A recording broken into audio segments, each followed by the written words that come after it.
تعالوا نعمل مع بعض النهاردة الكحك الناعم اللي بيدوب كده في البق بمكونات بسيطة ومش هيكلفنا حاجة خالص. يعني أنا صراحة بتصدم من الأسعار بتاعت ال الكحك اللي أنا بسمعها كده حاجة غريبة، هو ما كلفناش حاجات كتير يعني. فاحنا هنبدأ نعمله في البيت بطريقة سهلة جدا.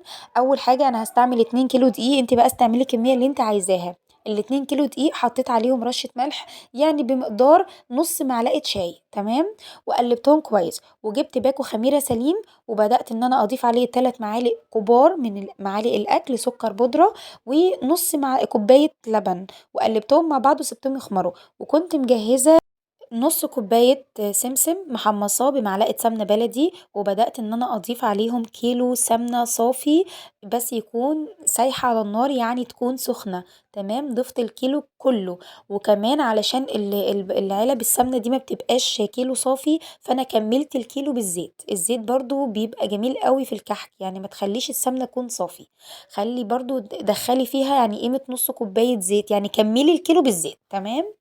بتديها طعم حلو قوي وبتخلي محرمشة كده الكحكاية محرمشة معاكي. بدأت ان انا اقلب بقى كله مع بعض كده بالمعلقة والسباتولا كده، لان بيبقى طبعا سخن قوي. وهبدأ بعد ما برد ابدأ بقى طبعا استعمل ايدي.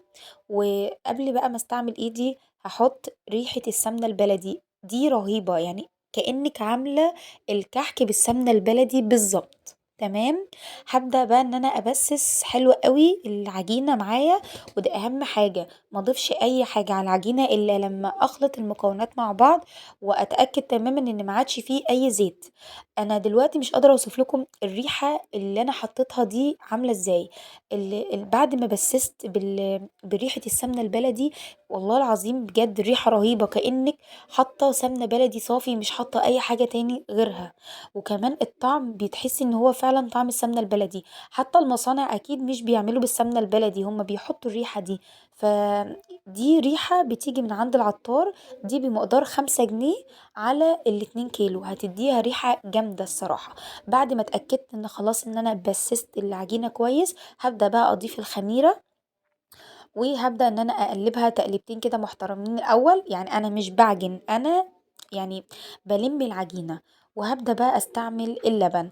انا ما استعملتش لبن صافي، يعني ال2 كيلو دقيق خدوا مني كوباية لبن، وزيها بالظبط كوباية مية، تمام. المية في العجن بتبقى احسن 100 الف مرة من اللبن. المية بتخليه فيه طراوة كده وناعم وجميل قوي. يعني اللبن ده انا بفضله لما اكون بعمل قرص، الصراحة انا بحب قوي الكحك يتعمل بمية. فبرضه هنمسك العصاية من النص ونستعمل نص لبن ونص مية لل2 كيلو دقيق. ايه دلوقتي بعد ما عجنت بالمية والدقيق كويس، إيه ده بقى شكل العجينة معايا. هتبدأي تعرفي امتى ان هي بقت كويسة وناجحة معاكي لما تبرميها كده وتيجي تتكي من النص ما تلاقيهاش مشققة معاكي. هسيبها بقى ترتاح بس 5 دقايق، وهي ارتاحت معانا اهوت، وجهزت الملبن اللي انا عملته معاكم. وهبدأ بقى ان انا ارصها في الصواني. طبعا دي اجمل لحظة انا بحبها في الموضوع ده كله، ان انا انقش الكحك. انا عندي القطعة اللي هي بتاعة الكحك دي موجودة عندنا كلنا، بس انا مش بحبها ولا بحس بطعم الكحك الا لما بنقش الكحك الصراحة يعني. وفي ناس كتير ما يكونش عندهم طبعا الطبعة دي، فنفضل طبعا المنقاش. واللي عنده يعمل بالطبع مفيش اي مشكلة.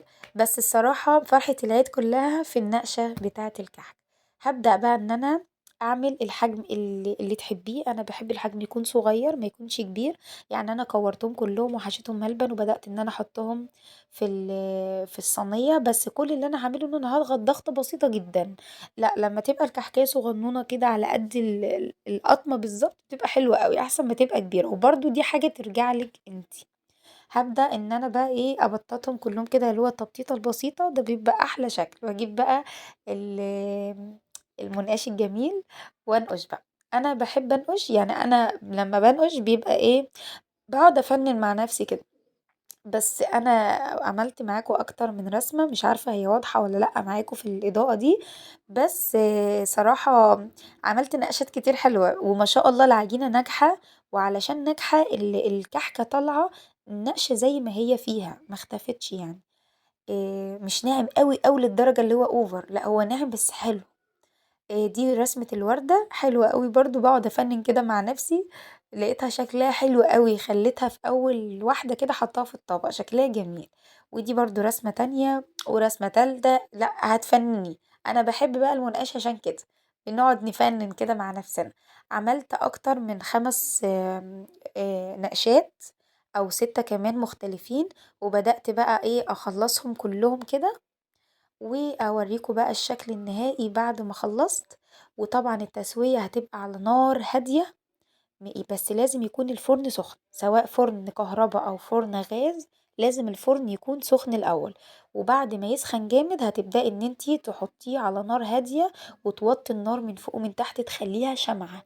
وكل شوية طبعا تقفلي الباب وتفتحي وتقلبي، يعني كل شوية تفتحي عليه كده وتديري الصينية، بحيث انه ما يتلسعش منك وكله يبقى واخد لون واحد.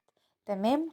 انا شكلي سرحت باين وحبيت انقش معاكم كل النقاشات، بس لا دي كانت اخر واحدة باين. اه سبعات وتمانيات كده حلوة قوي. وبس كده. لسه فاضل، لا ده انا سرحت جدا. يلا نعتبر دي اخر واحدة ان شاء الله عشان نخلص. برضو. انا انا سرحت. انا حبيت قوي انقش، لا انا سرحت بجد، بخترع حاجات غريبة جدا. بس كده خلاص بقى. ايوه كده خلاص. إيه كده خلصت الكمية اللي ما طبعا عملت له اكتر من كده، الاتنين كيلو عملوا لي 4 صواني ما شاء الله يعني. وعلى فكرة الكحك، اللي طبعا الكحك بيفرط، يعني الكيلو بيفرط كيلو. ده شكله بعد ما سويته خلاص.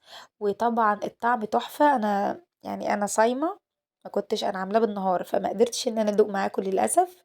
بس بجد جميل وناعم وبيدوب كده في البق. وده الشكل النهائي ليه. هنحط بقى على الوش كده ونزينه ساعة التقديم سكر بودرة. وبألف هنا وشفا، ويا رب يكون الفيديو عجبكم. ولايك وشير بقى للفيديو لو عجبك، والاشتراك في قناتي. وانا ضحى الصادق من مطبخ دودو. وبألف هنا وشفا، وكل سنة وانتم طيبين.